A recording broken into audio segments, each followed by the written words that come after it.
Marie-Pierre Dumais est avec nous. Bonjour, Madame Dumais. Oui, bonjour. Merci de me recevoir. Ça nous fait plaisir. Puis, justement, pour pouvoir discuter un peu de ce mois-ci d'événements dans plein de secteurs d'activité. En fait, là, si je comprends bien, il y a 5 grands domaines sur lesquels vous orientez. Oui, en fait, il y a 5 grands domaines sur lesquels la conférence, on va l'appeler la CRE, c'est notre petit nom, sur lesquels la CRE de Montréal travaille. La CRE, je vous rappelle que c'est l'organisme créé par le gouvernement du Québec pour voir au développement régional par le biais de la concertation. Donc, notre ADN même nous amène à travailler en partenariat et à développer. Donc, on a 5 grands enjeux sur lesquels on travaille.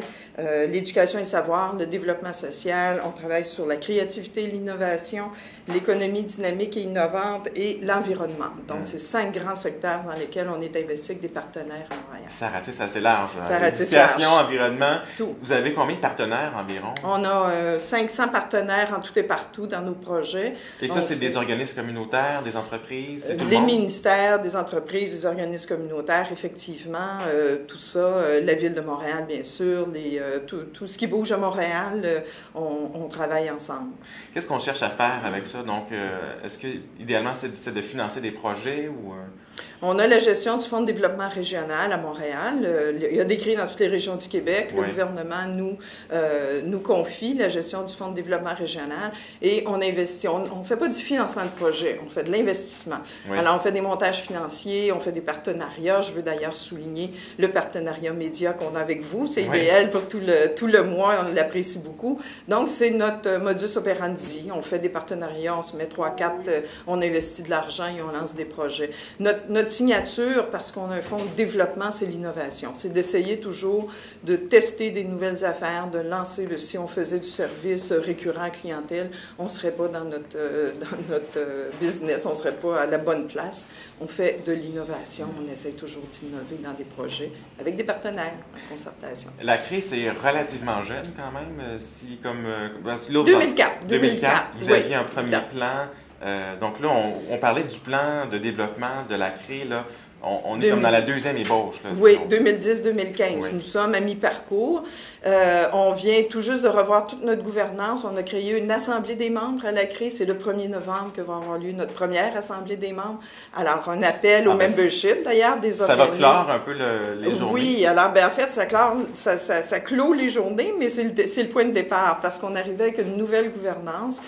Comme je le disais, on fait un appel au membership. S'il y a des organismes qui nous écoutent, ils peuvent demander, poser leur candidature, c'est étudié et on crée ainsi une assemblée des membres où il y a des élus municipaux, des élus provinciaux, des élus des commissions scolaires, des élus du système de la santé, des organismes du milieu. Alors, c'est une vaste assemblée des membres de concertation. Et pour marquer ça, on s'est dit, il faut vraiment célébrer les partenariats qu'on a actuellement. On ne voulait pas refaire une discussion d'enjeux. On est à mi-parcours d'un plan quinquennal où on a fait cette discussion-là. On a mis en œuvre des projets. Et là, on veut faire vraiment le point sur ces projets-là, voir où l'avenir nous amène, dans le fond, avec l'ensemble. Donc, on a plus d'une vingtaine d'activités inscrites tout au long du mois. On va se promener partout en ville. On vient ici à la vitrine 2 fois. On va être à la SAT, on va être à Espace pour la vie, à la TAU. On se balade à l'ETS, bien sûr, qui va être l'hôte de notre événement de clôture le 1er novembre. Donc, ça commence aujourd'hui. Qu'est-ce qui lance le bal? Alors, ce qui lance le bal aujourd'hui, c'est avec le Réseau Réussite Montréal, qui est la grande instance de concertation à Montréal pour la persévérance scolaire. Et la conférence de ce matin qui se tient au moment où on se parle porte sur une question de genre. Est-ce qu'il y a une question de genre dans la persévérance scolaire? Est-ce que les garçons et les filles, c'est la même chose? Est-ce qu'il faut agir différemment? Toutes ces questions-là sont en train de se... Il y a des gens qui échangent actuellement, alors on se parle là-dessus, au Centre des sciences de Montréal. J'imagine que les organismes se sont un peu arrangés pour faire leurs événements dans ce mois-ci aussi. C'était en concertation avec tout le monde. Parce que pour avoir une programmation comme celle-là, c'est... Oui, on a lancé un appel à nos partenaires.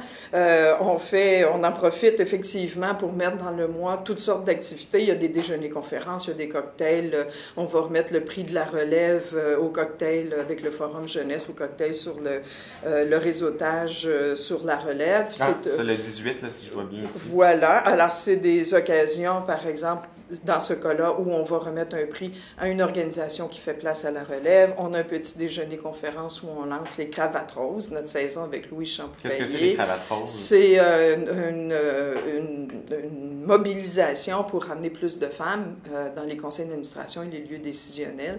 Très, très populaire, les cravates roses. Donc, c'est pas un coup de fashion pour rendre les conseils d'administration plus à la mode, là. Non, on croit profondément que les lieux décisionnels doivent être diversifiés. Ils sont plus intelligents, comme nous tous, quand on est dans la diversité. Mais c'est intéressant de voir l'aspect, il y a les cravates roses le 11 pour la parité dans les conseils d'administration. Il y a aussi un autre événement pour rajeunir peut-être un peu les conseils d'administration aussi, avec, justement, vous parlez de la relève. La relève, bien sûr, bien sûr. On a Leadership Montréal avec les 180 minutes pour connaître les bases de l'évaluation d'un CA le 22 octobre. Ça, c'est l'ensemble de la diversité dans les lieux décisionnels. On parle là vraiment des jeunes, on parle des communautés culturelles, on parle des hommes et des femmes, bien sûr. C'est tout l'ensemble de la diversité qu'on veut voir représentée, et ça, c'est l'objet de Leadership Montréal. Et là, vous serez, vous le disiez, plutôt à la vitrine, justement, ici, qui est un peu dans l'entrée de nos locaux. Là. Oui. Et il va y avoir, entre autres, le lancement de Wi-Fi Montréal. Oui, on est très content de ça. C'est un partenariat avec Tourisme Montréal, Tourisme Québec, nous, Île Sans Fil, bien sûr, qui est l'architecte de tout ça. C'est pour doter les lieux culturels de Wi-Fi gratuit. Donc, ça vise à la fois les touristes et les résidents de Montréal. Donc, les entrées des théâtres, on fait ça avec l'association des directeurs de musées. Donc, aussi, là, toutes les entrées des musées, tout ça vont devenir Wi-Fi. Ça, c'est très intéressant d'essayer on démocratise par peu près l'accès à Internet avec tout ça, parce que les lieux publics, surtout au centre-ville, on s'entend qu'il y en a un peu partout, là. Oui, oui. Alors, c'est ça. C'est l'ambition de la conférence de Wi-Fi, et je vais attirer votre attention aussi sur la journée du 24 octobre, la journée Montréal créative, qui va être vraiment un grand happening de la créativité, avec une présentation en matinée de montréalcreative.org. C'est un site Internet international qui s'appelle Imagination for People, où on a créé le domaine de montréalcreative.org, et c'est une place ou une espèce de wiki interactif où les gens qui font dans la créativité citoyenne peuvent inscrire leur projet et échanger avec des gens d'un peu partout dans le monde sur leur créativité. On a, donc vraiment une plateforme d'échange. Une plateforme d'échange sur la créativité citoyenne. Dans l'après-midi, le panel, c'est sur les Living Labs montréalais. Plus un panel. Donc le 24, c'est vraiment journée créative pour Montréal. Oui, on est au Centre Phi. Donc le matin et l'après-midi, sur l'heure du midi avec le Corim, on reçoit notamment Éric Fournier, là, pas Éric Fournier, excusez-moi, oui, de Moment Factory, qui a fait des installations ici à la vitrine et qu'on connaît là, pour tout ce qu'il fait à l'international. Et si on en veut un petit peu plus pour la programmation, j'imagine qu'on peut consulter notre site Internet directement, donc créé de montréal.qc.ca, JDR 2012. Parfait. Vous trouvez tout, vous pouvez vous inscrire en ligne. On mettra tout ça sur notre page Facebook aussi pour avoir un accès rapide à votre site. Merci beaucoup d'avoir fait un peu le tour de la programmation. Merci à vous. Au plaisir de vous rencontrer à nouveau, peut-être au cours de ce Bien prochain sûr. mois. Merci. OK, merci. Marie-Pierre Dumais, directrice générale de la Conférence régionale des élus de Montréal.